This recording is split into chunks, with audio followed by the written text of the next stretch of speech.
Hello, I'm Lawrence Zimmerer, and this is my wife, Mary. We have lived around here for a good many years. I came to this country in 1907, landed in Deer Park at 24th day of January, 4 feet of snow on the ground. I came here back and forth from the Palouse country, and I've been here, though, ever since I was in the 5th grade. And, well, we have some pictures here that Lawrence has collected over the years, and we're going to share them with you.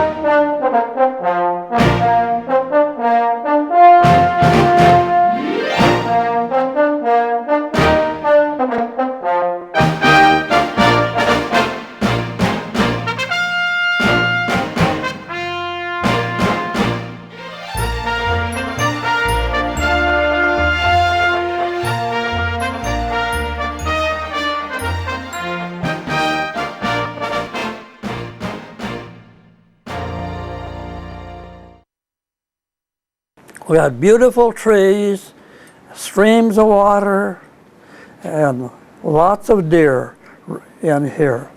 And then as we'll see Spokane Falls. Now that was a town that was set out in 1872, according to an encyclopedia. It was set out in lots along the Spokane River. That is why we had the first street there called Front. And after Spokane Falls was settled in 1872, why, it seemed like that was the center of everything. When people came here, they always went to Spokane Falls. And from there they branched out. And now here we have the Kelly brothers. The Kelly brothers were early settlers here in Deer Park. There were 5 of them. 5 brothers coming from the Midwest. One went to Colville, one went to Newport, and one went to Deer Park. The one to Deer Park is P.J. And here we have his first store. The first store built in Deer Park. That store was located about where the Congregational Church is now, or out into the street. He built his first store here, and then he built his second store in 1908. The second store was built down here on the intersection of Crawford and Main. Okay.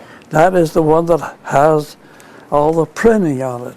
He didn't live too long after it was built.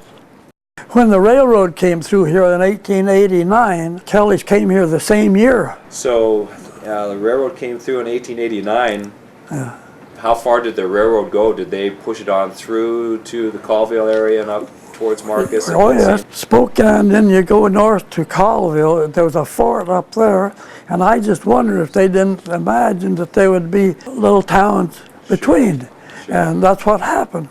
Of course, when the railroad goes through, they had this little trail between Spokane Falls and Fort Colville, passed right through here. And somehow they established a little station up here called Forreston. Now to me, I've been thinking it over, and I find that it would be a day's journey for a freight train to go from Spokane Falls when they're going to Colville. One day's journey would bring them about up here. And so they had this little station of Forreston. Now, Ronald Hogue told me that he had a letter that was backstab Forreston. So we know there was a little station here. And some claim it's up on the Frank Schilling place. You know where that is?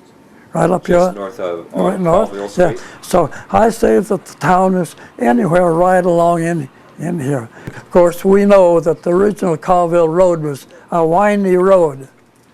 It didn't go straight. It went according to the contour of the land. Then went up to Loon Lake, up that way. It went out right at the at the Garden Spot Grange Hall there. It went from here, it went right out north, and then it came out there to the Garden Spot Grange. And then it went from there on over to Loon Lake. Sure.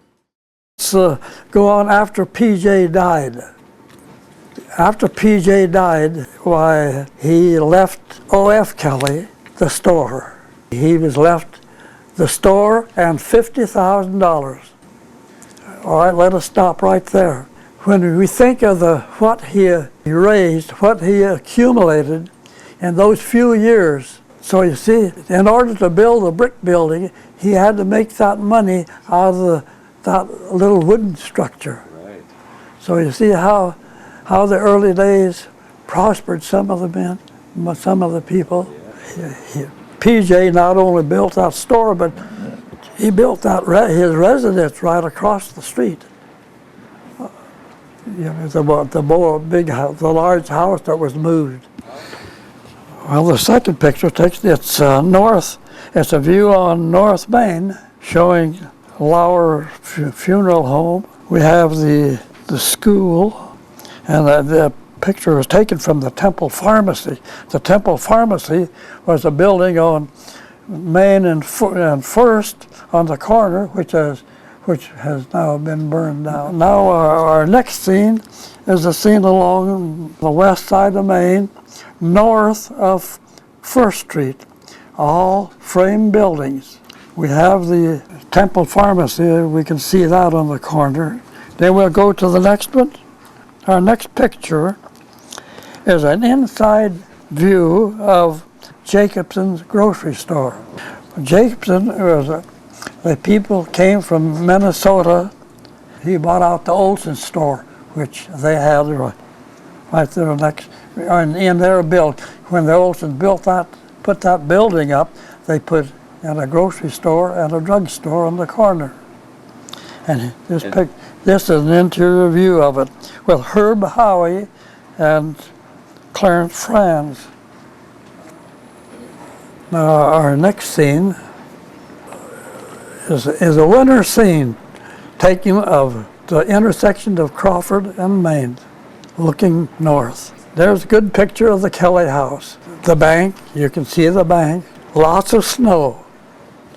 And our next scene is on the South Main. And you can see the brick hotel on the corner, and you can see another building here.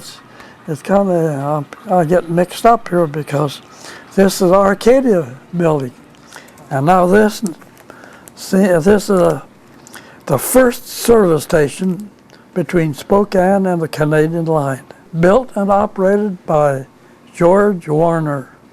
At the time, George Warner retired. The two boys from Clayton that rented the station is Alvin Lure and Ben Renner. Interesting. Now, George Warner was a man that came here. His family came here in the early days and bought acreage in the Arcadia orchards and gave it up, same as the others. Yes, They went to work at the mill, and then they built this service station. Now, I'll tell you, where this service station now stands, when I was a young boy like these, why, that was nothing but a big mud hole in the spring. It just filled up with water, and it was just, it was a huge one. But he filled it in and built it on top. This next one is a scene. It's in the basement of the building that burned down. Oh, okay. On First and Main. Mm-hmm. This is the Arcadia billiard parlor. And there's a bowling alley here, yes. There's a bowling alley here at the time. Now this is George Warner and his wife, I think it is, behind the counter, operating it. That's before he built the service station. I can remember one time I went down there, it was in the evening, and evidently they didn't like children to be at those places. So a man asked me and my brother to go home.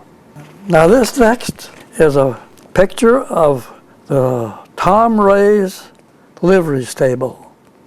Now in those days, every town had a livery stable. Deer Park had two of them. They had this one, and then Jeff Moore had one over on West Crawford. There were a lot of buildings along there. This one, and then over here there was a blacksmith shop. And there was 2 ice houses in the back there. When we went to town from our place, we came in from up here, and we came right down through that catty-corner through the block. I went by those ice houses all the time. In fact, when I used to go buy candy, I'd go over there and get in one of those ice houses. At one time, they got ice from the pond up here, but it got to the point where I don't know whether it didn't get thick enough or what it was. Then they got it from Loon Lake. From Loon Lake. Loon Lake was the main source of ice. I remember we'd go down here to the creamery.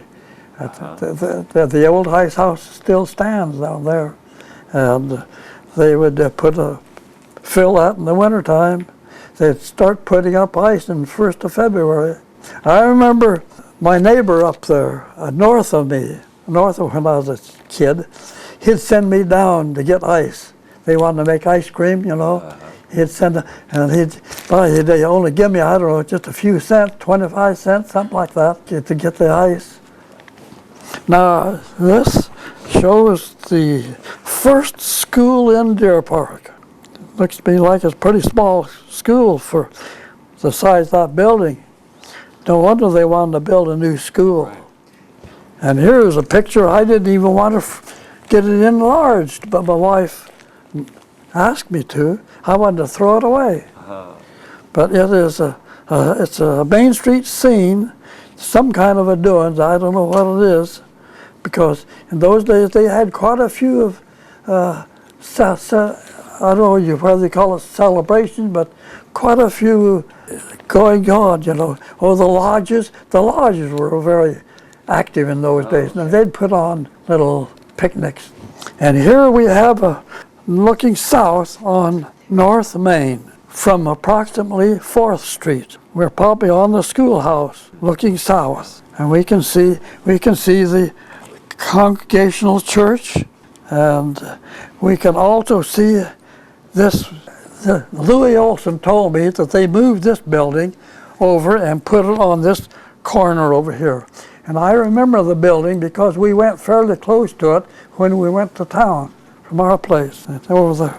I remember that building over there, but I never went around it very much because our path was they were in the same block, but there was nothing there. So I never. And now here we have this the first city hall, and the jail was in the back. Now I can remember when I'd go down there and pay our monthly water bill. Our water bill would be $1 a month. We'd go in there and pay Mr. Lewis. Mr. Ben Lewis was the treasurer. And I can remember one time when I went in to pay the bill, there were 2 men in there, and they were trying to sell Mr. Lewis some kind of books, maybe encyclopedias, something like that. And I remember one was very forceful. He told Mr. Lewis, he says, we're not going to take no for an answer. But Mr. Lewis hung in there, and I don't think they sold him anything. The very first marshal of Deer Park was named Meeker. Now that was the first marshal that I ever come in contact with. I mean, just up front, the front there, they would throw them in. Boy, they sure couldn't get out of that one very easy. But then they could kick a block out, I suppose. Yeah. They could do it. They wouldn't hold a man nowadays. No. And here we have the building that housed the first paper in Deer Park, the Deer Park Union. Johnson was the editor. And I can remember when this little addition to it was a ice cream parlor. Boy, that was I believe one of the first ice cream parlors around. Well, there was one down the theater, but then that was just a counter down there. But a lady by the name of Mrs. Heiss run it, and she had ice cream. I didn't go in there very much. I didn't have much money. Money was very plentiful then. But this was a after the union office, why it was turned into Mr. A.M. Wood operated it as a press shop, pressing clothes. And this next scene is another celebration, 1910 celebration. Well, they had lots of celebrations around here. Type of what kind, I don't know what it is. And here's another one. Here's another stock. A couple of these is identified. I got this picture from, that is, I got one and then had it blown up from Mr. and Mrs. Clyde Crick. All right, now this is a scene of the second generation of some Scandinavians. Now there were a lot of these Scandinavians around Clayton, and there was a lot of Scandinavian farms on the North Spotted Road. And today some of them are known by those certain names. Now these group, now they came from different, see they're it's segregated here. So these are from certain families, but they're all Westbys. Lena Wolf gave me that. She was an Olson. And our next scene here is just something that. Oh, the Zion Lutheran Church. Oh, there's that one up there. Photograph. Yeah. Yes, photograph of the 1901. 19. Yeah. That was just another gathering. Yeah. Of. Yeah. Photograph of Norwegian settlers, probably taken in the summer of 1901 at the home of Ole T. Westby. O.T. O.T. That's what they call it. Located on Spotted Road 2 miles east from Clayton. It was a potluck dinner, and they were collecting money for the Lutheran church building that was going to go across the road from this scene. So not too far from where the McLeans and some of those people later on. The church is on McLean's Place. Right. This, Yeah. this is the Lutheran, the Trisel Lutheran Church. Well, it was built on one of the Westby places, McLean Place. The McLeans own it now. Now this is what they call Sweet Heaven Hall. Now this was a hall that was built there, right near the church, only on the other side of the road. And it was a hall where they gathered and celebrated, you know. The Norwegians and Swedes were great for parties. They had their parties. And that now has been turned into a home at the intersection of Montgomery and Spotted Road.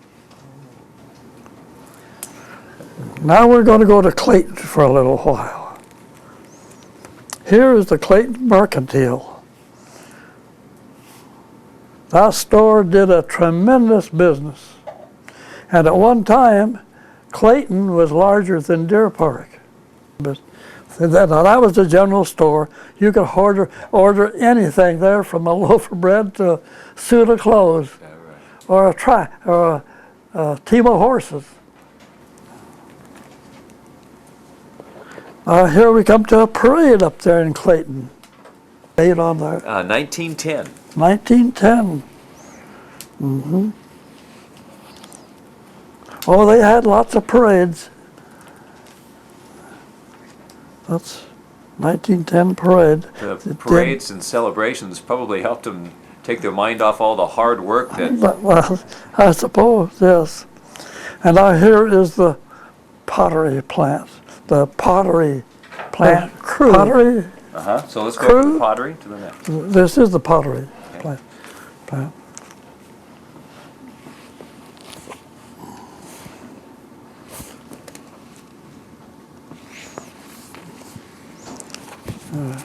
So, we got this interior on. of the Clayton. Yeah, that's the interior of the Clayton Mercantile. You notice that Notice the ladder. Now they would pile those goods way up high, and then if a customer wanted something, they'd have to get that ladder and roll it. It went on rollers. They'd roll it to a place. They'd climb up, get the article, bring it down. But they could store a lot of merchandise on those walls. Now here we have another parade scene.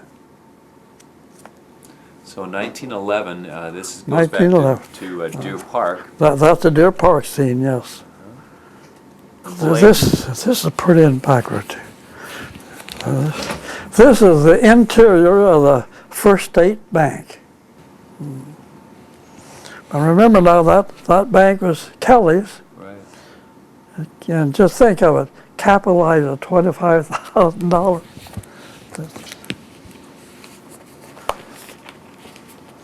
Now, the next this scene is it's just I don't think it's a blacksmith shop. It's just a livery stable. It's a livery stable on the outskirts of Clayton. It's on this side, on the east end of Clayton.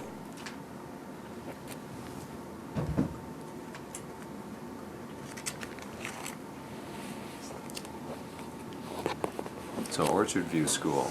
Mm-hmm. Orchard View. Mm-hmm. This was out in the Arcadia. Out in here, well, I couldn't tell you exactly where it is, but it's out here southeast. Of Deer Park. Mm-hmm. So you see, at one time, Arcadia was, well, this was probably going at the time, Arcadia was at its height. Right. We're going to go back to Clayton again. From where? This would be taken probably from one of the sheds where they made brick on the north side of the railroad track, north side of Clayton. Now that shows Clayton was pretty thrifty town at that time. I don't know what year it was, but at one time it was larger than Deer Park. Now this is seen, well, it's just I got this because I wanted to prove to people that there was a pottery plant there. A lot of people didn't even believe me at first, you know, when I told them about they lived around here, but they didn't know there was a pottery plant. But I'll tell you today, when you're going in from the east side of Clayton, right to the left, you'll see a excavation there.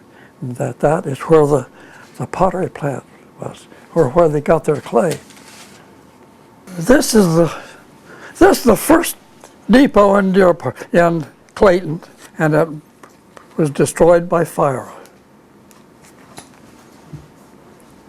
Good. Okay. And now we will come to the brick plant. This is the brick plant of Clayton. All of these furnaces were used to cook the brick. They would make the brick over in here in the factory over here. They would mix them, and they would wheel them with wheelbarrows into these ovens, these big ovens. And now these ovens held up to, I don't know, up to 150, 200,000 brick. They held a lot. And they would load those ovens, place them in there so that they would bake evenly. And then when it was done, I don't know how many days they had to fire up, but when it was done, they would cut out the heat and open all the vents and cool, so it would cool off, and then they would wheel them out in the wheelbars again. They would wheel them out and either put them in storage or put them in trucks. Now this next scene is a Sunday morning scene. It's just a group of people, just fellows, gather around the blacksmith shop on Sunday morning just to chew the fat. See, they had kids there, They should have been in Sunday school. That's right. But, Probably they like these stories better, huh? Okay, is that the last picture? here's a scene, it's a depot scene. Now, it might be that the people they gather there and go to Loon Lake for a vacation, for a celebration up there. People traveled by train between Deer Park and Clayton. And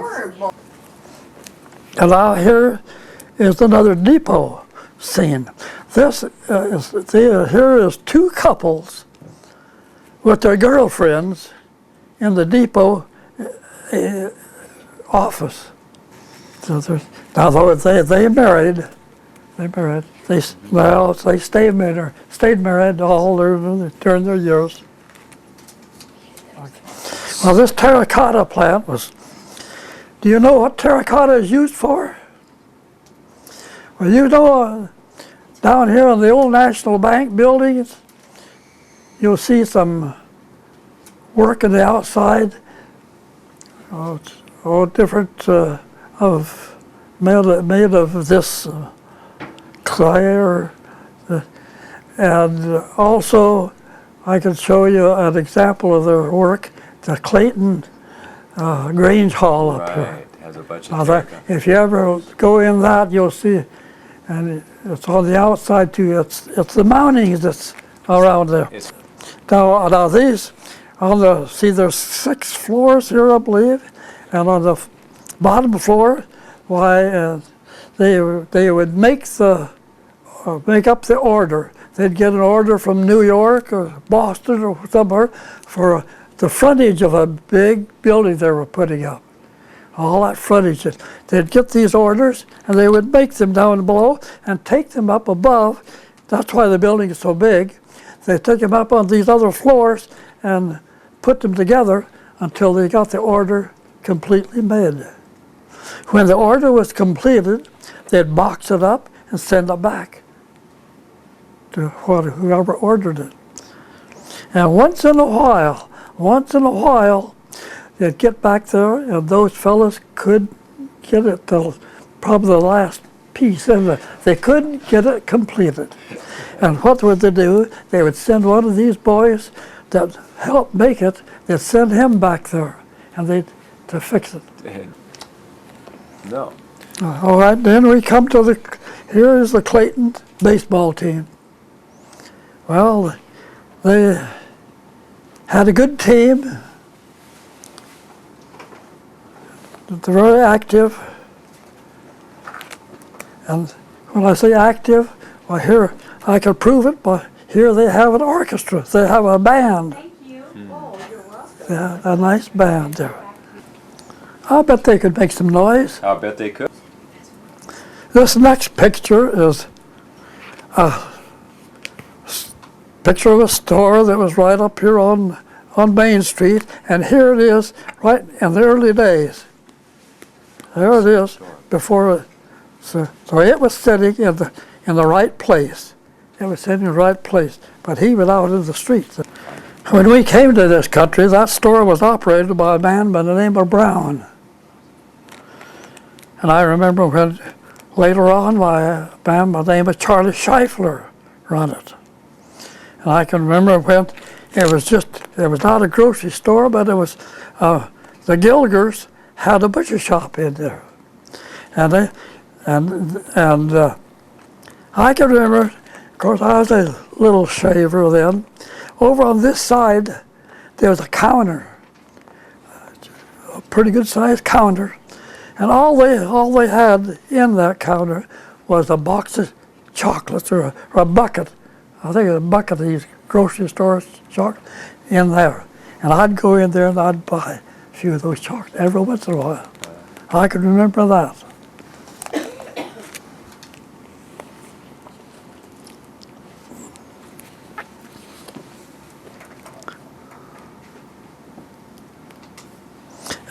And here's a scene just south of Crawford on Main. Now this picture was taken before the dining room was put on the hotel. The dining room was put on here later. Here is Jeff Moore's saloon.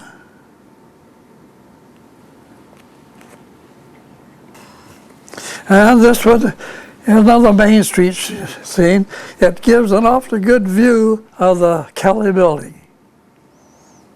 I like that because I can see all that lettering up there.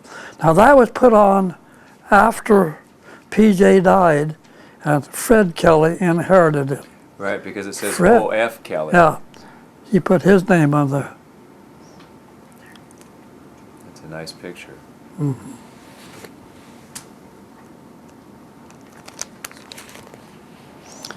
And here is the same building, only a little different. Now that man on the horse there is called Forrest Keener. Now his folks and he lived down here where the greenhouse is now.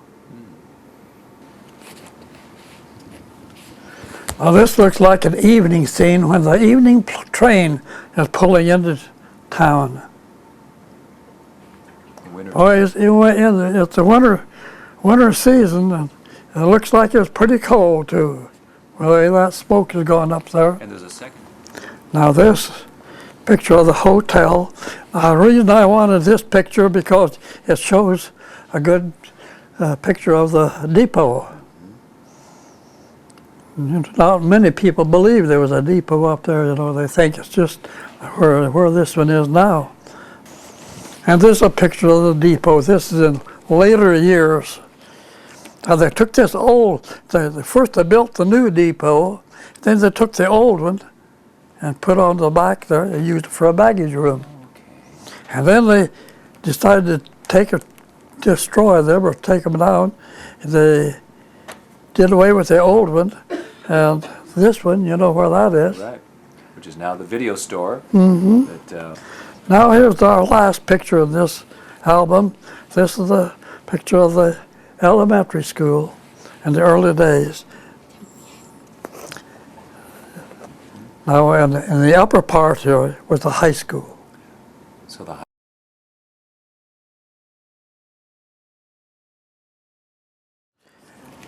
Now here's a scene that my wife likes very well. That's the winding of the maypole. At the end of the school year, why, we always had a open house day, you might say, and it ended usually with the winding of the maypole. People really went wild over that. This is a scene, I suppose, that they were practicing. Now, next we have a school at Clayton. This is supposed to be the first school at Clayton. And this shows the inside of one of the schoolrooms up there at Clayton. They had a good bunch of children there. And that was probably one grade. 19. Now we're going to come. I have 3 pictures of this same school. This was over at Tum Tum, over to, what did I say? First Twin Mountain Twin School. Twin Mountain School. Mm-hmm.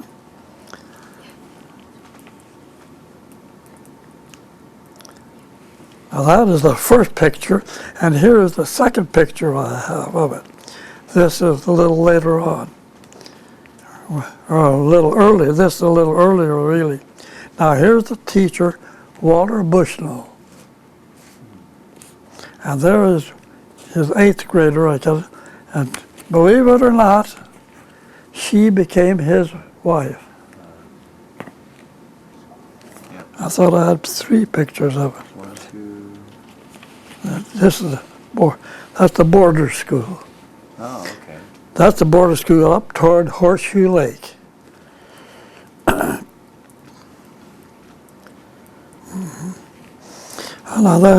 Now we'll go to Wild Rose. Wild Rose had several schools there. Some burned down and had trouble keeping the school, but there's one of them. This is early day Wild Rose School. And here we have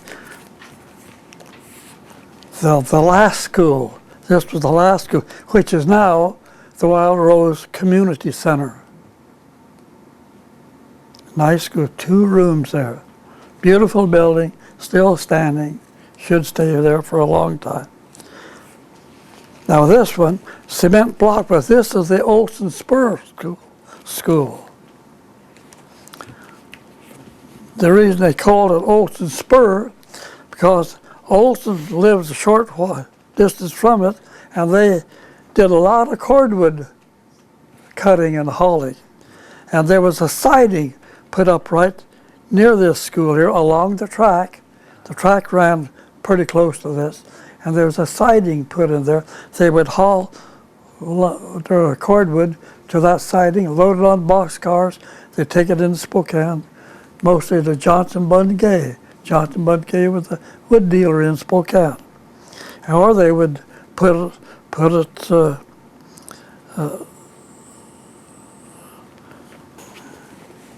and here's another school. Fan Lake. Oh, Fan Lake, Yep. Fan Lake School.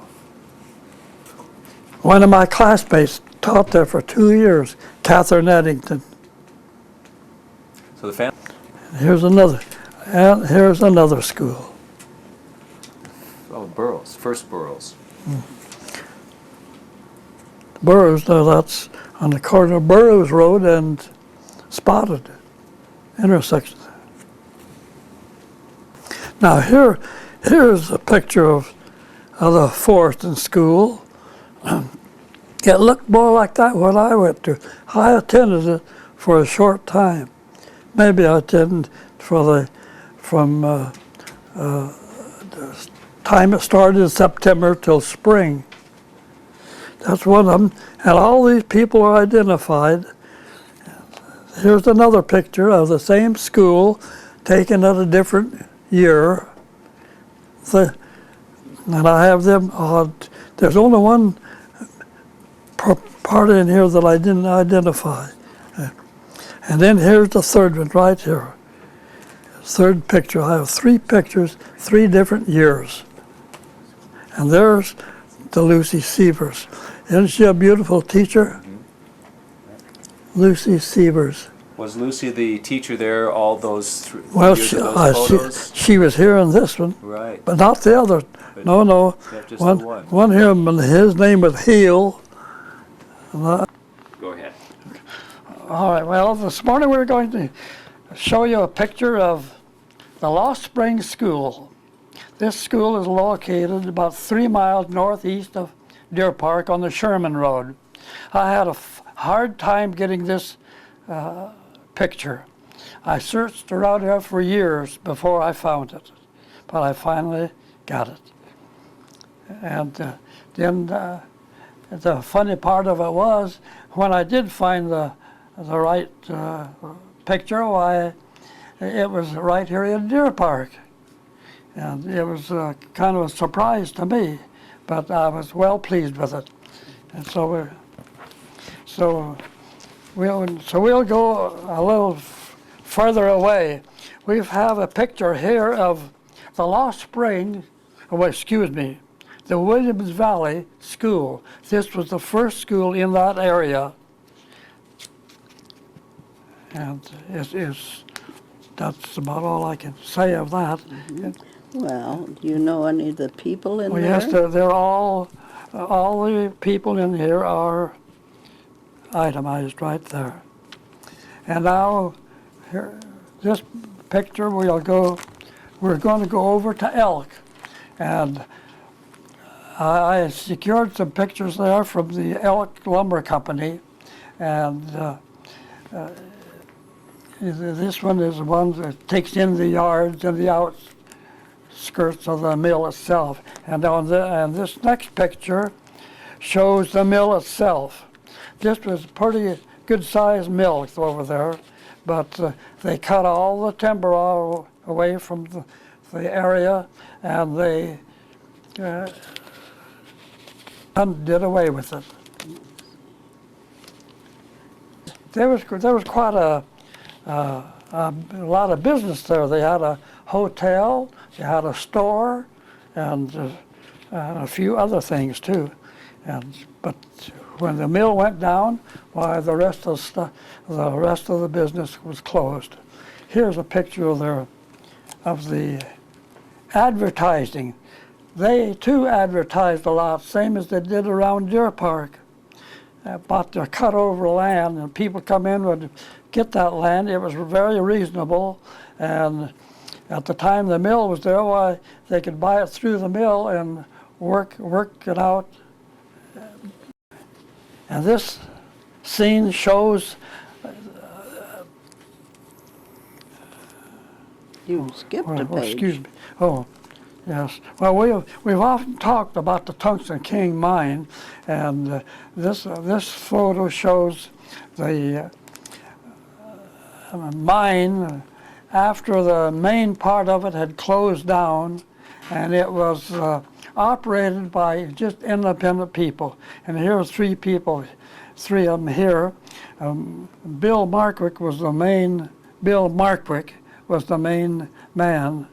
In fact, he is supposed to be the man that discovered Tungsten King mine. And this was the cook shack, And where the three men stayed. tell who those men are. One of them was a very dear friend of ours. Well, they were Bill Markwick, Charlie Rivers, and who's the other? John Beard. John Beard. And that was the cook shack, That's where they lived. right? Cook shack and bunkhouse too. The whole thing. Now, what was the picture down below it right there?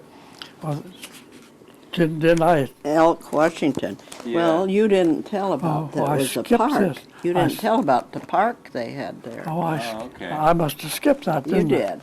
Yeah. Well, excuse me.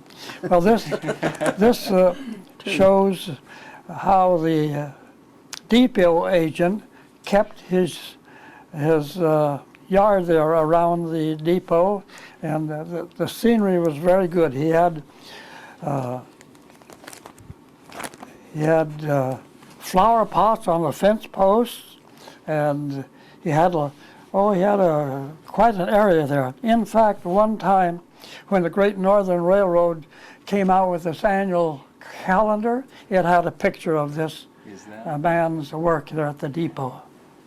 Yeah, and here's that shows this is the last packing crew from the Deer Park apple packing warehouse.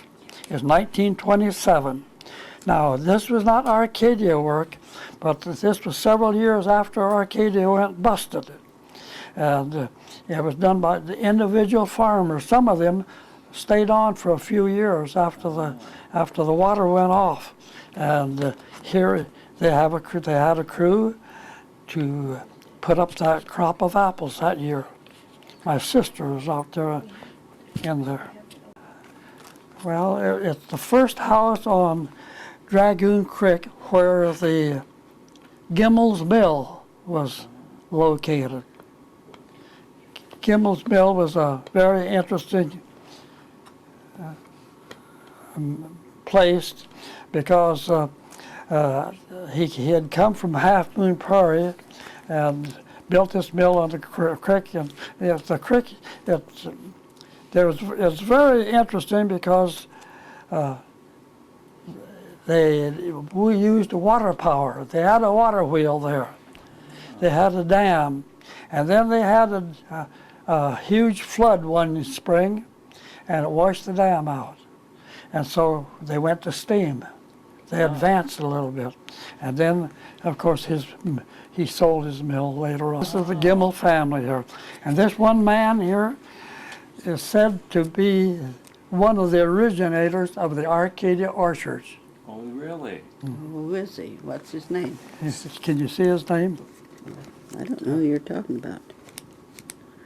So he's standing Mr. there. McIntyre. McIntyre. Ah. So he just happened to be standing in that photo, or did he actually have something to do with the mill, the Gimmel Mill? I don't know. I don't suppose he had anything to do with the Just mill. happened to be in the- You just in the happened to photo. be in that. Well, maybe he worked there. Maybe. Maybe he worked there. but that's the entire Gimmel family. And here's another photo. This is a photo of the Gimmel's mill. That's when he used water for power. There's a man sitting in this picture, just sitting there, and Mrs. House told me that when they took that picture, they asked him to move out. He wouldn't do it. So they just took his picture too, showing Mr. Gimmel on the other side. Here is the picture of the real. This is the picture that shows the mill in action. There's the pond, had a lot of logs in it, and then this little view down here shows the washout. Oh, the flood. Well, I have the history of Gimmel's mill. I have the whole history of it as told to me by Leonora House, and it shows when he came up here to Dragoon. So we could come quite close. Now here shows, this is one of my favorite pictures. It is not very clear here. I have a better picture in another book, but this is the first boarding house down there at W.H. Short. His first boarding house. What the picture that appeals to me so good is that, see those oxen? Those oxen. He used oxen at first, when they first started here, you see. Oh, okay. And the people are all identified, Mr. Short, all the rest of them. And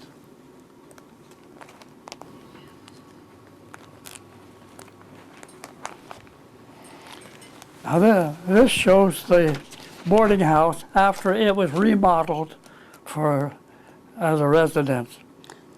I showed previously the boarding house when it was first made.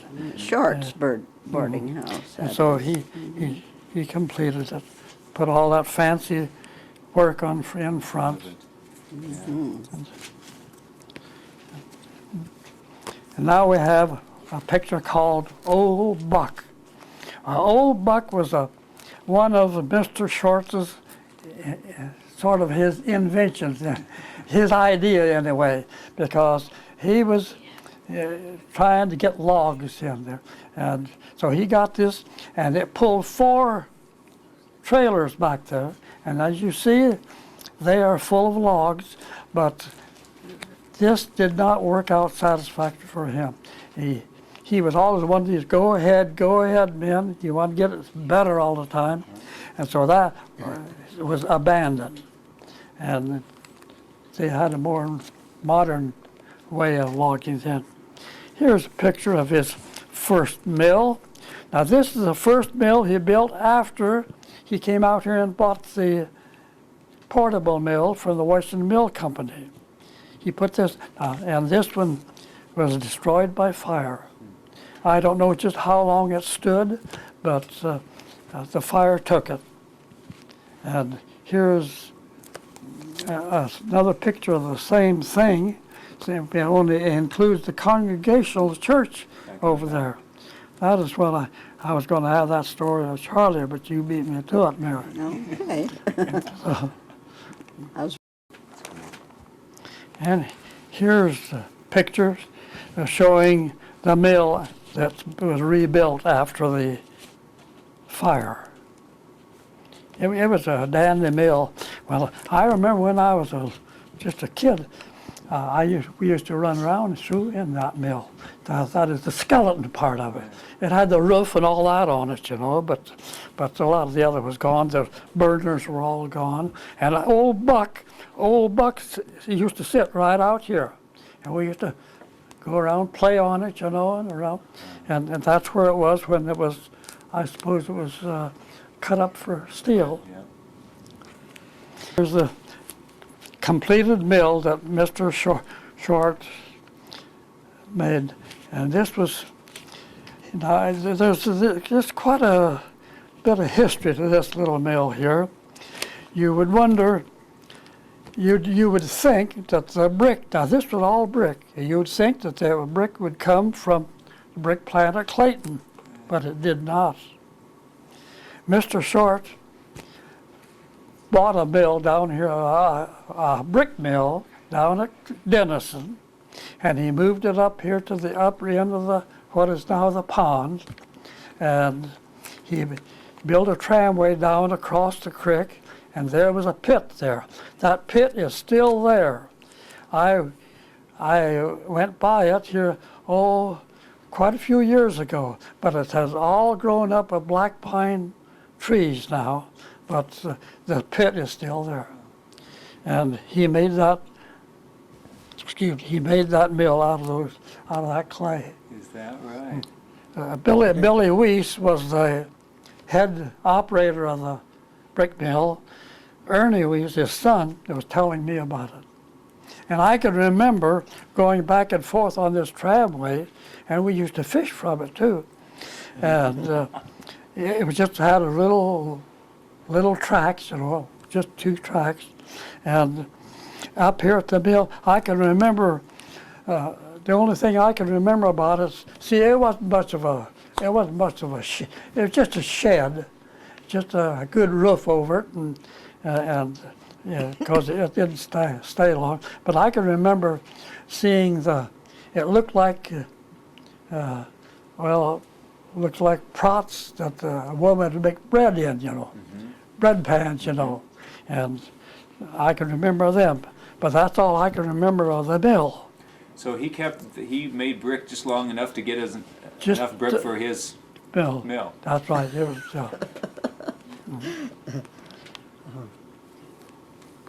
And now we have the office floors here. Now this is some years later now. The Deer Park Lumber Company, it's called then. You see, when Luthold and Wilson bought this mill in 1914, well, of course, Short had it, was a Standard Lumber Company.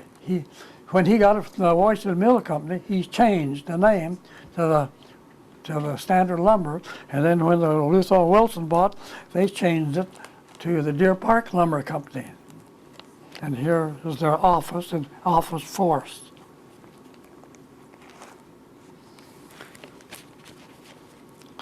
This is a dry kill scene. Looks to me like this is these loads of lumber here are the ones that came out of the kilns after they were dried. What did they heat the kiln with? What do they use? Heat? Yeah, for the kilns, what they just wood-fired steam. Yeah. And here we have the green chain. Well, now the green chain is one end of the mill, and as the lumber came out, it came on this large chain here, and then it had pullers there, and they would pull it off in different piles according to what they wanted, It was a 2x6, they put it where the 2x6 goes and so on like that. Well, that came directly from where they were sawing the logs? Yes. And it came right over This to is the the- chain here. the And green chain to yeah. the kiln, right? yes. And they'd pulled off on both sides of the chain. Oh, that was hard work, too. Yes, it was. Yeah, and heavy, wet lumber coming off of there. Green lumber. And here is a team of horses and with a crew. They're pulling the lumber away from the green chain, and they take it out to dry. And these photos, I think that they were using dry kilns then, but just before that, previous to that, why they used called air dried. So they'd pile it out in the yards, and they had a tremendous amount of footage out there in the yard when they broke up. I guess you got it.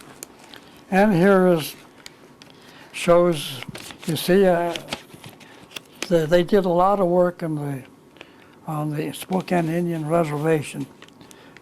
They logged there for 25 years, and at one time they were able to buy the tract that from Springdale to Ford. Now that tract was originally put in there by the Long Lake Lumber, by the by the Washington Water Power when they built the dam over there. Oh. See, so now these folks came along and found that after they got the big contract to log the reservation off, and then they thought they'd just get this railroad in operation again, and that's what they did. And here they had a little Shea engine here. This little Shea engine really did not operate there. This little Shea engine operated at the upper end of the local yard up here, because they had a white pine camp north of Deer Park, and a huge stand of white pine timber, and they took that off. How many miles north of Deer Park was that? Oh, it just went up to the Greer place, just 2 miles north from where they were. Oh, it was 2 miles from the mill then? Yeah, about 2 miles, see. and then they'd work on back further, you know. Oh, aren't they just a pleasure to see such beautiful logs. Right. You don't see them anymore, they're gone. This trainload of logs is from Ford. And here's a more modern day picture of the Deer Park Lumber Company. 1930 it says. 1930.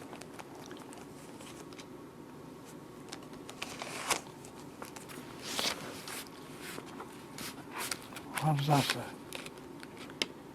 The same mill after Walter Luthold and Ray Wilson took over. They purchased the mill from Short in 1914. 1940. Now, location-wise, was that mill in the location of the Deer Park Pine? Yes. Okay. Same thing, only this is a kind of a skeleton of it. They added more to it, and the pressed log plant and more kilns. They improved it tremendously. This is a scene on the inside of one of the old mills. Oh, that's in Short's sawmill. Later. Right. And here Much shows the crew of one of Short's mill. Standard Lumber Company. That's-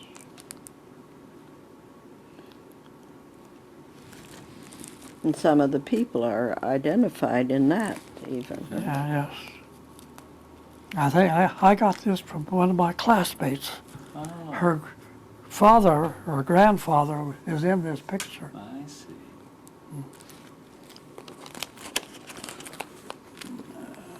Now this, I spoke to her a while ago about the White Pine Camp north of Deer Park, and here it shows the crew. And this is an aerial view of the Deer Park pine industries. That was quite a mill.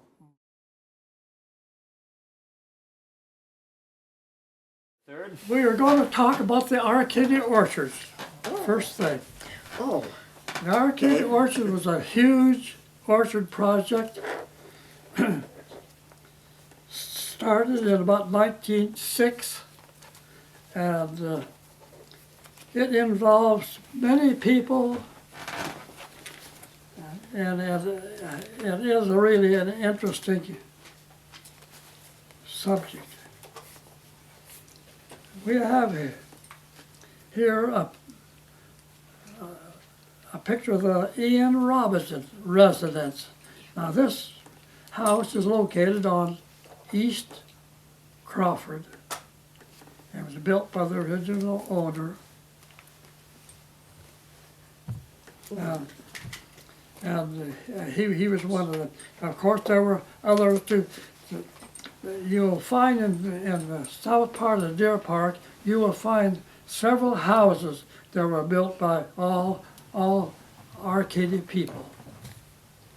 And then Well, the people that, well, the people that was promoting it or owning it or running it. they were operating it for the Arcadia orchards.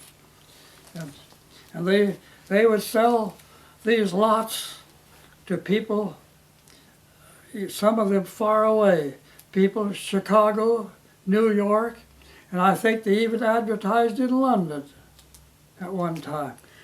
And Lawrence, you tell them about these Scandinavian people that were so, Oh, yes. you know, so Yes, cautious and they just bought land sight unseen and quit their good jobs and came out here. They had such a good promotion for that. Yeah.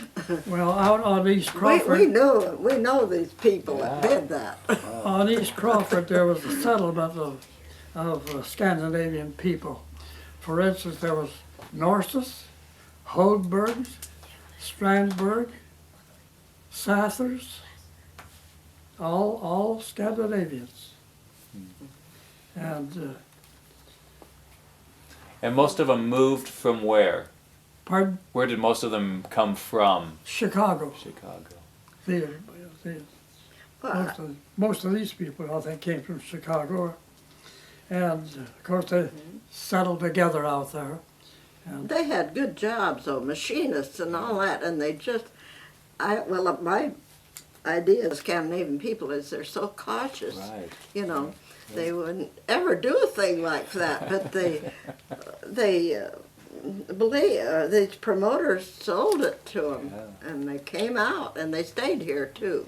Later worked in the mill when they didn't get out off So the apples. it was a good thing it happened to be a lumber area too. Otherwise, a lot of these people wouldn't have had jobs to go to. When most of them came in and worked at the mill. Yeah. But the Arcadia Orchards advertising scheme was so good that they sold a lot of these lots to people, and they never even came out here. And there were times too when the Arcadia would harvest the crop. In some cases, they wouldn't get enough from the crop to pay for the expenses. And then, of course, when the water shortage came up, well, of course, now here shows them preparing the land. First, of course, they had to take off the trees. The timber had to be removed, and here they are cultivating the land, getting it ready to set out trees. Well, and the mules. They're mules, yes. They're mules. And here is the tree planting crew. There's 5 men. Look, see those young trees there? There's young trees right there. They had financial backing from the Bank of, what's the name of that? Hypothetical Bank of Apothecary Bank. They had that, and then they had, of course, the investors themselves furnished a lot of money too, you know. But didn't they have any apples to show them before to sell this land? No, they didn't have any apples at My first. goodness. They didn't have apples. They couldn't get a crop before about 6 years, you see. And then they could take pictures of it and show it. They really advertised it. Was that the Bank of Holland, though? Yes, Wasn't that was it. Hypothetical Bank of Holland? Yeah. Wow. And here shows the apples, the tree, these young trees. Now they have a crop of grain in between the rows of trees.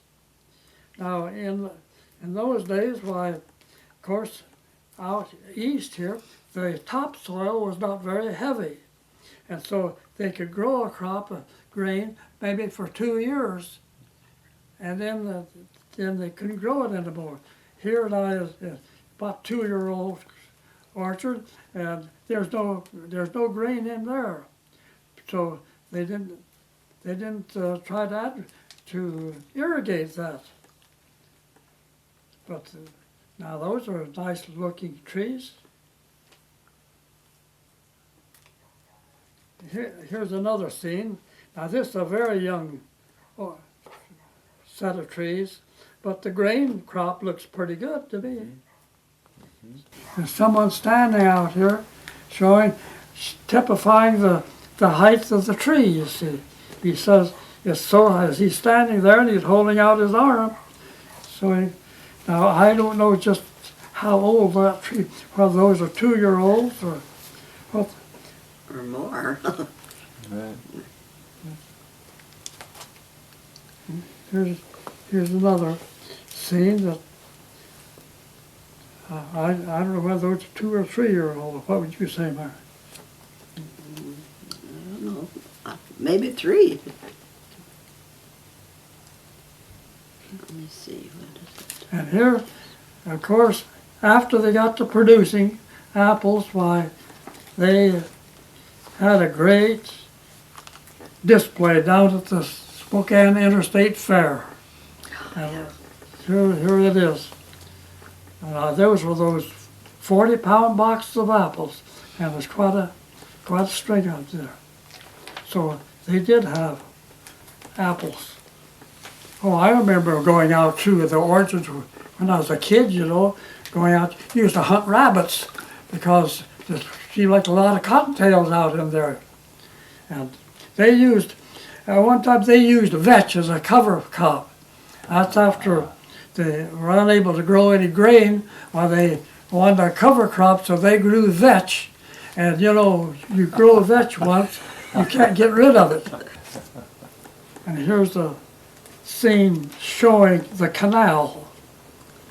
Now this evidently is from after the water came down from Loon Lake and through the round flume, then it came out going east on Montgomery Road, and then either right then or soon after, why, it turned into open. There was a wooden flume, only it was open. It didn't have, I don't know how far that went, but I can remember going out east of town here and swimming in that, but it was no good. It was too warm. I'll bet it was. The water was too warm. We didn't, well, we'd go out there a little bit, but not very much. We went up to built that, but Right. I can remember them telling about when they opened the gates up there at Loon Lake and put the first water. The governor came over here. Is that right? Yeah, I don't know who the governor was. He came over here, and then it was quite a Yeah. event. Because prior to this, did they really didn't grow apples in the Yakima Valley or Wenatchee at that time yet, or did they? I think around Kennewick down in there. I They think probably they were, did. yeah. If they're right on the water, they could probably do something with it. Kennewick down there. They homesteaded that pretty early, you know. Well, this says it's a crop of oats, and it looks like a good crop Yeah. Yeah. Huh. in the orchard. And this shows a picture of the couple that ran the Olson Chicken Ranch. The Olson Chicken Ranch was located right out here, right east of the hospital. And they had at one time 5,000 hens.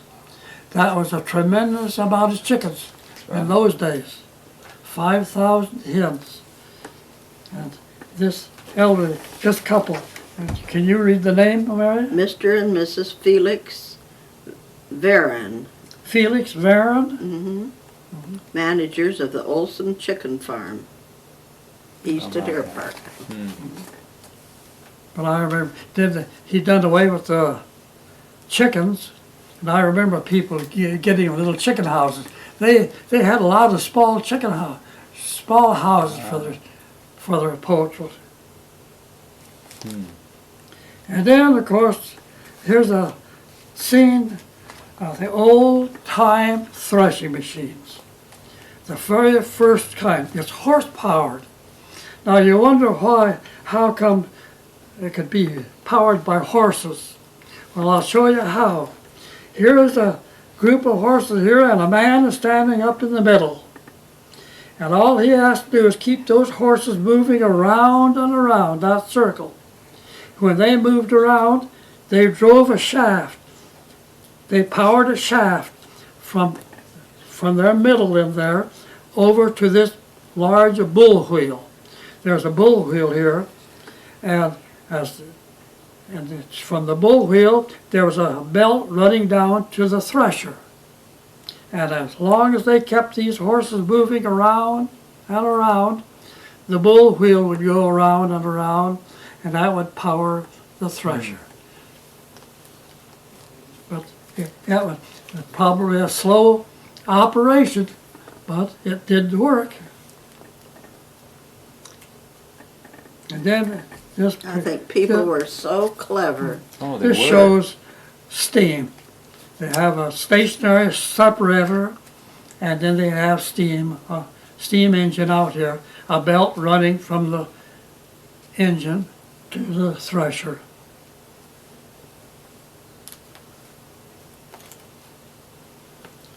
And this is another scene showing where the straw goes. The straw is going out of the thresher over into a huge pile. Now, then they can bring in their balers or horse-powered balers and bale the straw. And now we're going to go over here toward Milet. Here shows the picture of the first power plant that produced electricity for Deer Park. It was a plant on the Spokane River, 1 mile south of Milet. So that'd be the Little Spokane. On the little Spokane River, yes. And here is another picture. I have two pictures of the same plant. Here's from one side, and here's from the other side. But Louis Olson told me that the first power that came over was just one line. And he told me who made that line too, but I never made a note of it.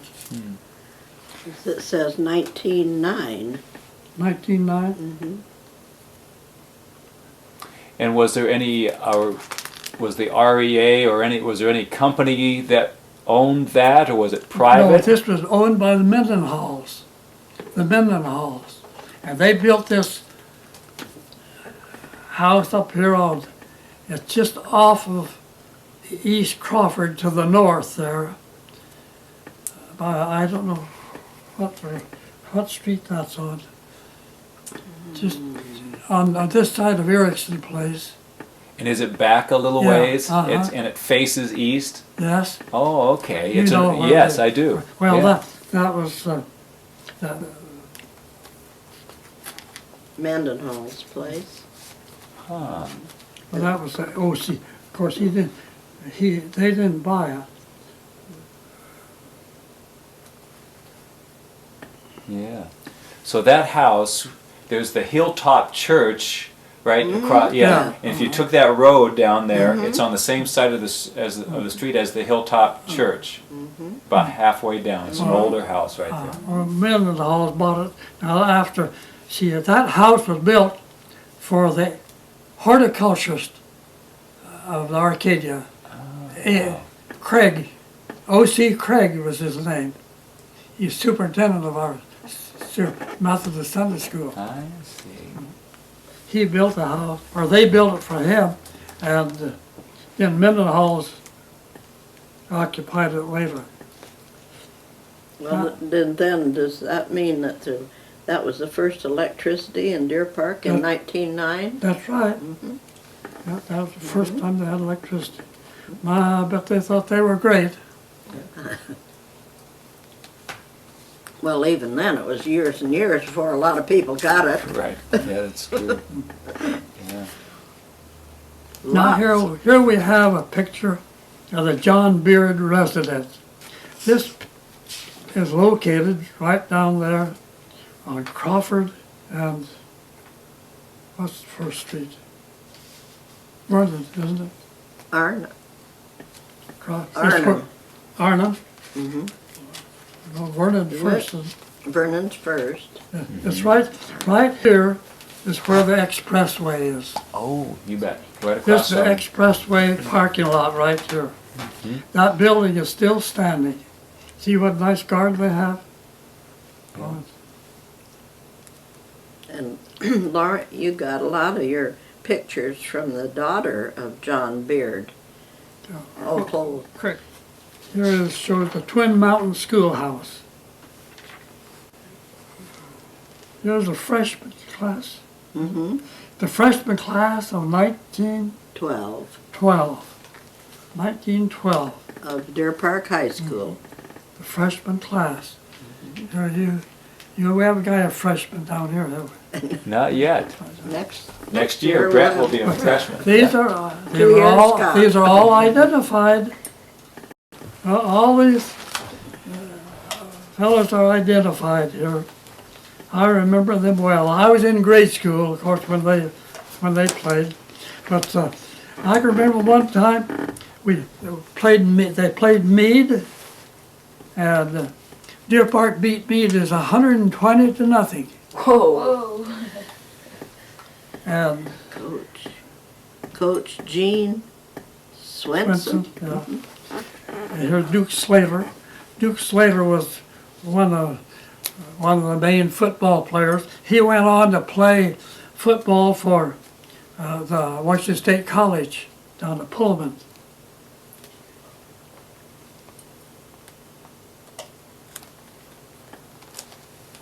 Well, he was the son of Dr. H.H. Slater. And,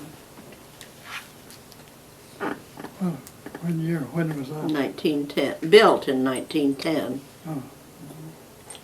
No, built in 1910, started in 1910. Ready for school in the fall of 1911. Well, that was their new high school. Of course now, when they put that up, why, there was some grade schools on the first floor. 5th, 6th, 7th, and 8th, I think it was, because the old school down here couldn't hold him. I suppose the Arcadia was going strong then. A lot of people were moving in.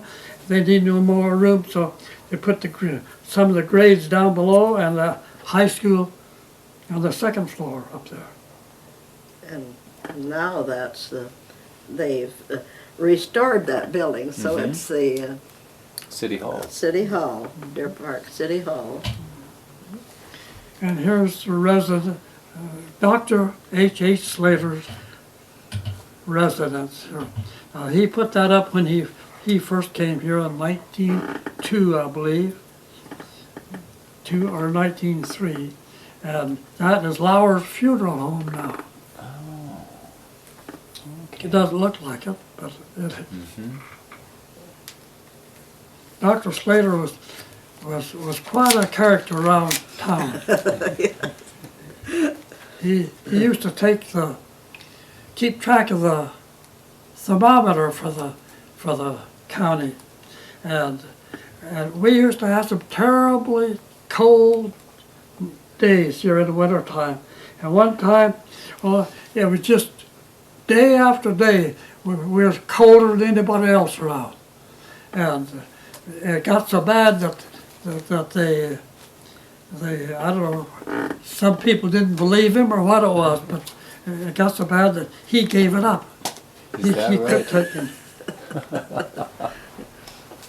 But he couldn't help it. He was just, if it was cold, it was cold. Here is a picture of this is the Olson family.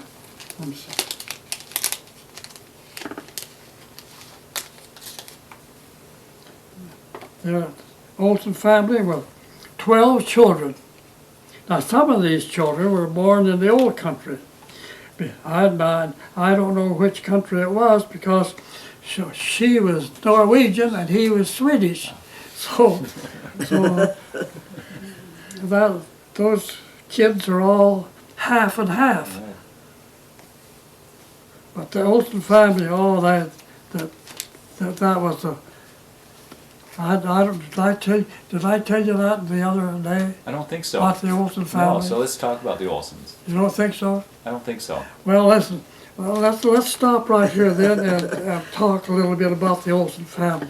Now, this Olsen family, he came here and filed homestead rights on this place out here on the Dahl Road, Gibson Dahl Road, and you know where it is. And he moved his family on. What? He moved his family in on it the next year in 80. Well, you have it all 89. It's all on a card there, and In 89. And then what they did, they went into the cordwood business.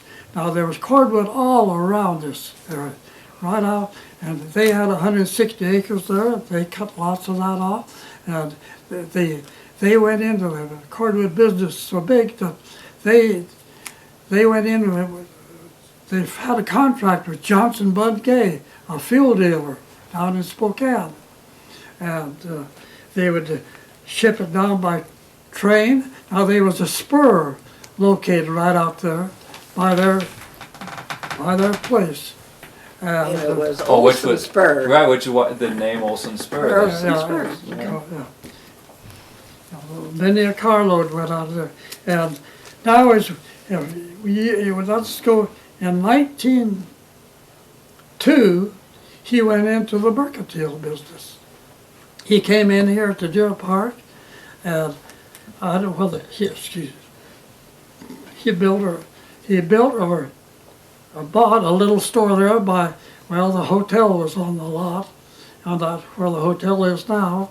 Now, he not only built the dining room onto the hotel, but he also built, the same year, in 1912, he built that building at First and Main, which is still standing today. And he moved his store, his grocery store, he moved that from the hotel building up into the new building, and where all it's still there today. Do you know So where? I thought that was quite a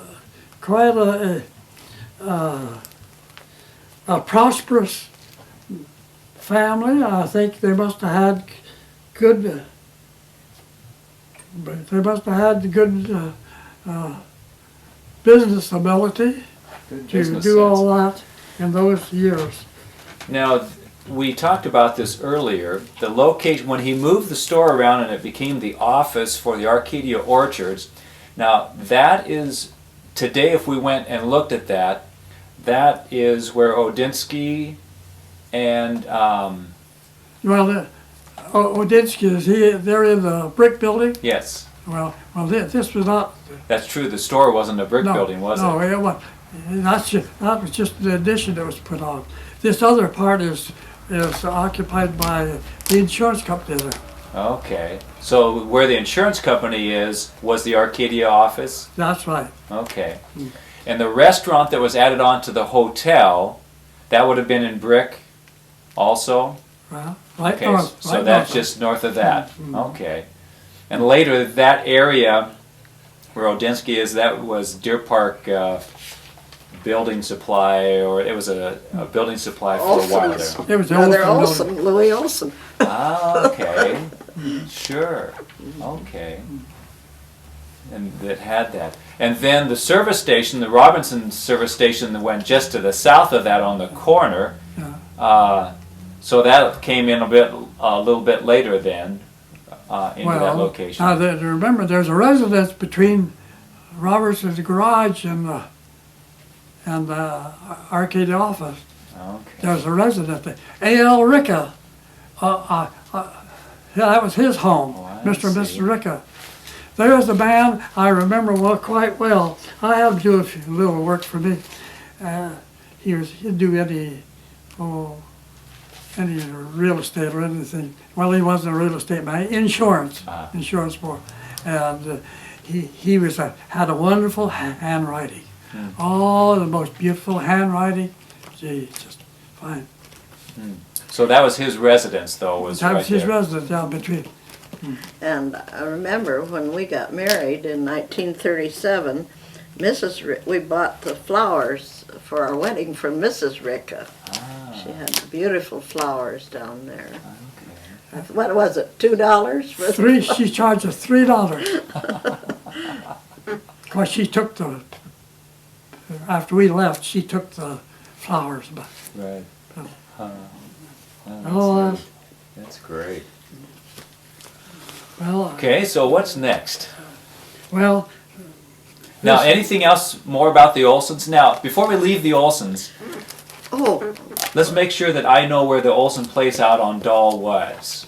Where was the Olson place from, like the Gibsons or the Joneses or the Porters? The Jones place, The Jones place is the old Olson place, Yeah. isn't it? and that house on there, one house on that was the Olson house. They built that, but it's been remodeled several times.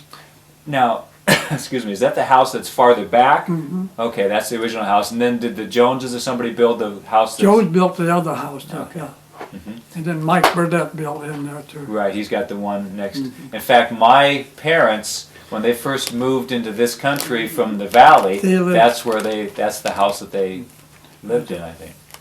Yeah. What house? They lived in the old, In the the old original. Olson, yeah, in the Olson house, right? Yeah, right. And then Dad milked cows, I think, for Earl Jones there, while he also started breeding cows for all West breeders or whoever it was. Yeah. And then he finally bought that piece of ground up on the highway. I think he bought that from Wolf's, or maybe Jones. Maybe that was Jones. And then Leo Wolf helped clear it, because it seems like Leo Wolf helped clear a lot of timber for fields and so forth in this area. Oh, Yeah. And you say, who did he buy it? I think Earl Jones must have owned the ground. Oh, yeah, up there. he owns where your folks. Yeah. Yeah, he bought that entire piece in there. And who owned it before that? Any idea? He might have got it from the county. Maybe. Yeah, Yeah. Yeah. he could have. well, sometime I'll like you to tell about when you went to school at the Olson Spur School. I don't know if this is the Sure, time that or might be a not. good time. I because- never knew where the name Olson Spur Right, came from right. till we've been doing this. Right, and we discovered that there was the spur came off the main line there. It was named, well, I knew about Olson Spur, but I didn't know it was named after that Olson family. Oh, sure. I never connected it. Yeah. How much land? How much land did the Olsons own in through there? They didn't own much land. They just owned that quarter section. Okay. But they go out and they buy the timber. They'd buy a lot of timber. In fact, right north of where Stanley is, that Oh, Kevin's I- and lives over there north of the way station. Well, the quarter section north of there, Olson had all the timber on that, and he had cordwood cutters in there. And the cordwood cutters in there for a long time. He had one or two built in there. He had, I Well, remember well, one fellow. Well, tell them about when you were a schoolboy and you went over there to Olson Spur School and Well, how tough it was. yeah. of course, we didn't have very much money in those days. He lived in a farm over across the railroad tracks.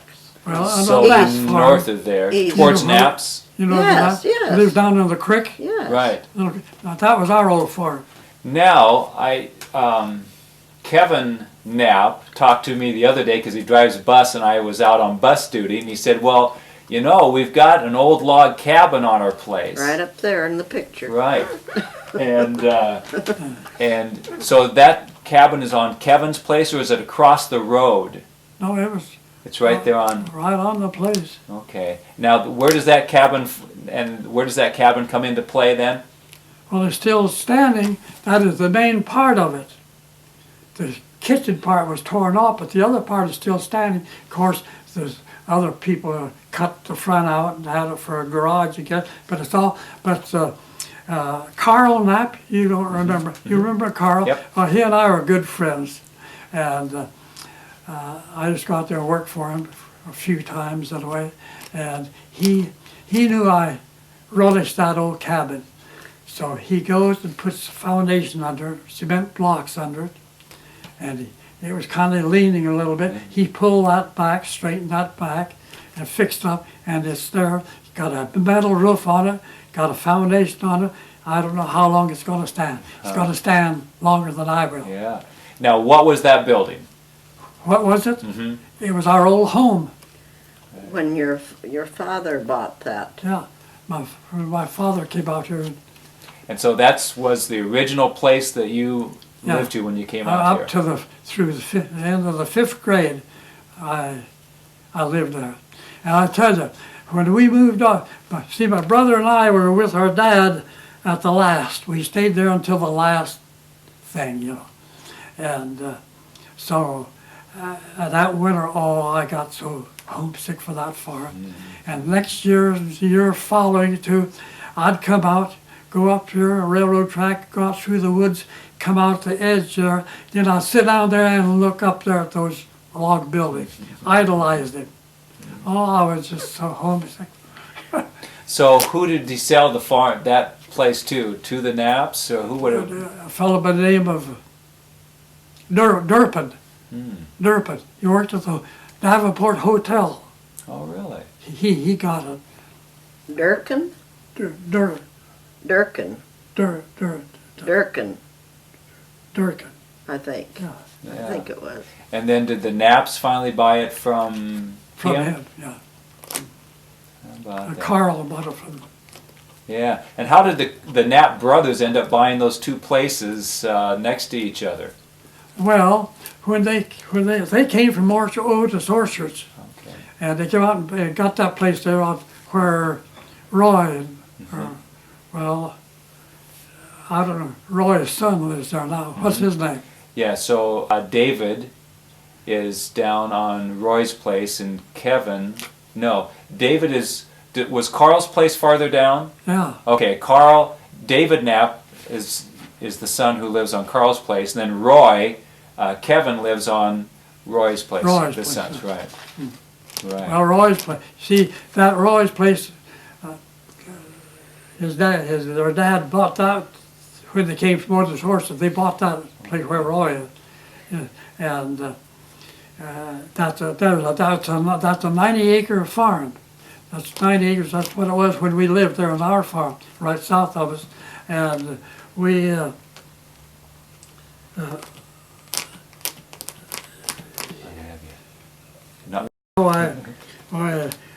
they bought that piece in next to them on the east that goes down to the mill, Right. mill side. They have that. Right. But tell it. And down to the is there a little creek down there Down- too? Well, to the now, north? Well, now Just a draw, I guess. that the little spring. Yeah. Well, that's on our old place. Okay. What Knapp is it lives there now? That'd be Dave Knapp that lives there. Dave? David now? Okay. Okay, Right. that's Dave. Now, I know that there used to be a family that lived on the west side, the Hendricksons. Yes. Ben Hendrickson. Yeah. Used to live across the road from right down that area. Okay. When we were there, we used to go over there and play on that place. Yeah. Yeah. We'd play up in there. What I wish you'd tell them when Huh? you went to school in the fall of the year and it was so cold and you didn't have your shoes yet. Was that shoes or what? Well, you see, we went barefoot in the summertime. Sure. Oh, just as soon as we could in the spring, why we took off our shoes and just went around barefoot all summer long. And then when school started, we went to school barefooted. And I can remember one or two times when we went to school, it was late in I suppose in October, the frost that morning. I went up through the woods and boy, I started bawling. I started crying. Pretty quick we came to a place where the sun shone down, so we sat down there, I rubbed my feet, and I went on. And didn't you buy a pair of rubber boots and wear them all winter? Oh, well, yeah, Instead of- later on. Instead of shoes? I mean, was that your Well, shoes? we had rubber shoes, yeah, we had rubber shoes too. Yeah. That's all rubber. And we'd have to wear them until the spring could come, you know, and be warm and all. They must have been kind of smelly. That's right. Oh, I don't know. Well, let us go on. Here's the Justice. I call it the Justice Clan, but it's a good picture of the Justice family. Now this is located out there on the It says Spotted Road. Keener House at Olson Spur Yeah. School corner of Enoch and Spotted It's the Road. right kind of corner from the Olson Spur School. And here's just a picture of a gathering. Bigfoot Valley School, it says, west of Clayton. Used for a Sunday school. So, yeah. Well, you have the people identified there too. Some of them at all. And this, I had to take this picture because I wanted to enter that in here to show the first combines that they had in this country. Now, this is taken from the lower country though. But look at all those teams of horses. I have nothing to have Right. 16, 18 horses. So that 20. on a team. So the combine was the first time we actually started to move the machine through the field instead of bringing the field to the machine, which That's was what right. the thresher was doing. That was at Pullman. Yeah, they had to have a couple of men up there to operate it. Here is a ladies' club over in Williams Valley. Now, in those days, why the ladies were quite active. They had this club, and they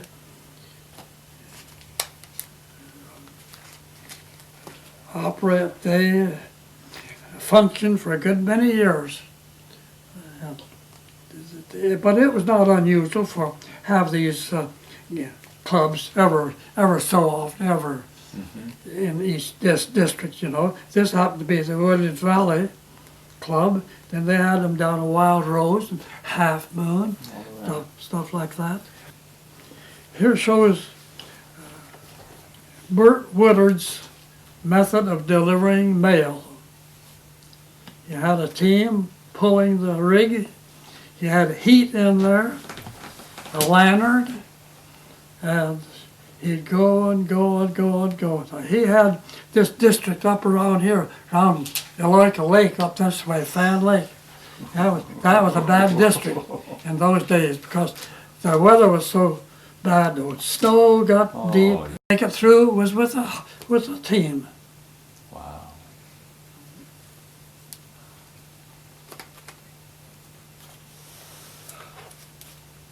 And here's The new Forreston School. yeah, how it shit.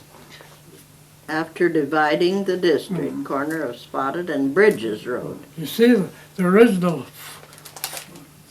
Forest School was up here at the corner of the Spotted Road in Montgomery, on Elmer Brown's northwest corner of his farm.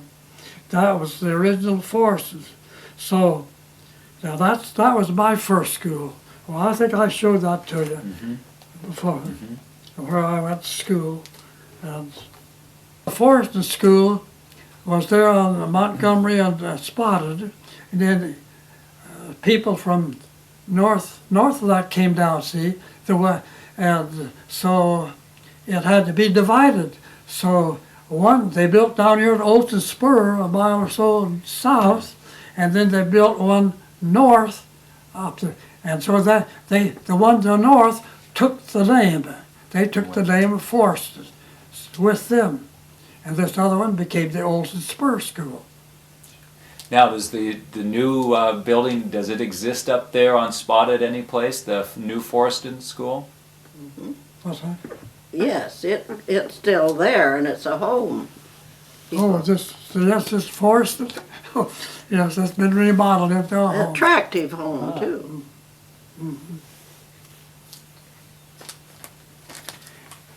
And we had a telephone office there in Deer Park. And this shows the operation of it. There was the board, operator, and Miss Norma Turner is standing by that. She was the manager of it. She managed it for years, many, many years. And you got a lot of your good information and pictures from her, didn't you? Oh, yes. In later Yeah. years. Yes, she and her husband moved to Eugene, Oregon. She'd send me up things from Eugene. That's how I got some of my material. Oh, I got it from everywhere. Here's something. Here is a picture of the first check written by the Spokane Federal Land Bank. The date is faded out, but I want to tell you something about this check. This check was written out to two men. They were buying a place out here, just a little ways south and west of Deer Park, on the corner of Burroughs Road and which one was about XL? What that road? Cleveland? Cleveland, I think that's it. Cleveland and Burroughs Road. That's the corner. And this check was written out to two men. One was Garver, and what was the other name? James L. and Emma R. Garver. Well, there's two men there, though. Isn't there? Oh, pay to the order of Edward. Well, Secretary Treasurer. I can't read that. anyhow, it was on the Garver Place. Now, this Garver Place was noted for the Garver's Hill. That was our main coasting hill. Oh, and it was a beautiful coasting hill. It was long, and this Garver Place, they got over $600 there for payment, but they borrowed from the Federal Land Bank, and boy, here's my old favorite. This is J.A. Proofer with his homestead, his homestead cabin. This cabin is kind of dilapidated now, but this picture was taken several years after he abandoned it. But he caught a bang. Here it shows Mr. Proofer in his celery patch. And Mr. Proofer was known as the celery king. He would grow lots of celery, and he would put it in his cellar there, and he'd bleach it out. Now in those days, boy, people wanted white celery. Today we want green celery. I had a younger brother. Oh, he didn't like green celery. He wanted the white celery, so he was all right. But So they would bleach it out. How did they bleach it out? well, I'll tell you, if you went out there today to the Proofer farm, you would see a huge, long celery. Looks like And they almost put like it a in root there cellar. and put it. I don't know, but I never did. I've been over there. I was over there, but I never went in the cellar. But I mean, he put it in there and bleached it out some way. And here is an old-fashioned grocery store here. This Beard and Myers. That's right here in Deer Park. Old-fashioned grocery store. And that's the same Beard that built that John Beard. home down there. Here's the Loon Lake scene. Up there they had 2 excursion boats, and here is one loading up to go and take a crew away. And now that lady that's getting in there was Mrs. Wayland. Mrs. Wayland, her name was Mrs. Boggs. He passed away. She married a man named Wayland. Gertrude was her name. Gertrude Wayland. Yeah. And I never heard anything about the other boat, but one boat, they put it down there by the island. They sunk it down there. They sank it, whatever it was.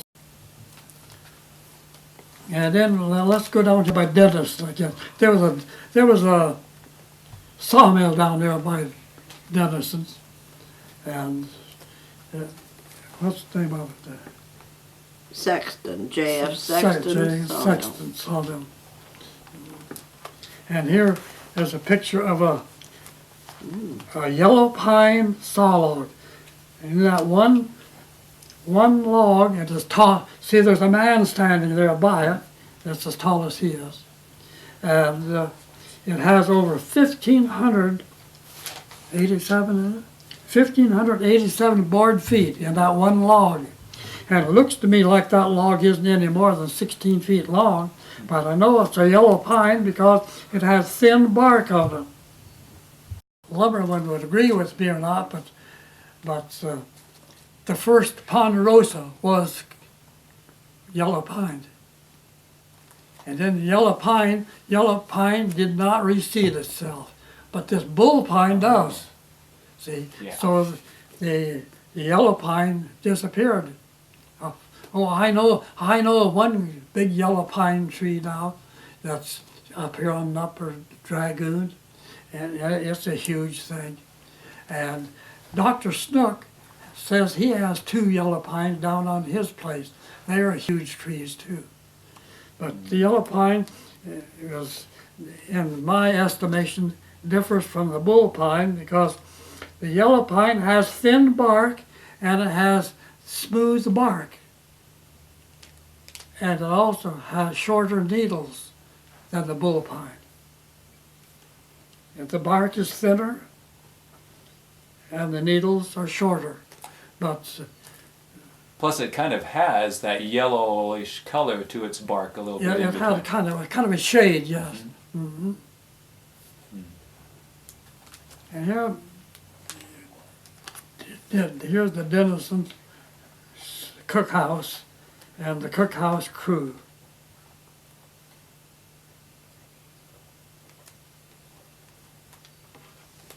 Oh, that went with, was that had anything to do with this Sexton's Mill or? No. Oh, yes, Yeah. cookhouse Yeah. at the Sexton Mill. Yeah, Oh, okay. well, that was a pretty good sized crew down there. Light is blinking. There's Once a little. towards the end of the film. He had a pool room there, a little short of a bar, Down at Dennison. and that's the Dennison.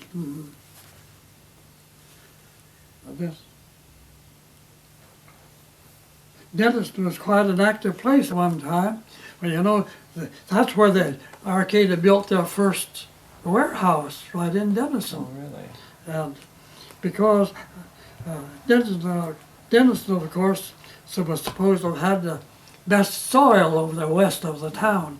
And so the Arcata evidently planted there. I think that they harvested, their first harvest was down in there because they built the warehouse there first, and later they built this one at Deer Park. And here is a Dennison Dennison class in school, 1927. 27. So they had a school in Dennison. Oh, yes. Well, that completes my story. That's a great story. A lot of great people. Oh, They're just unsung heroes. yeah, they really are.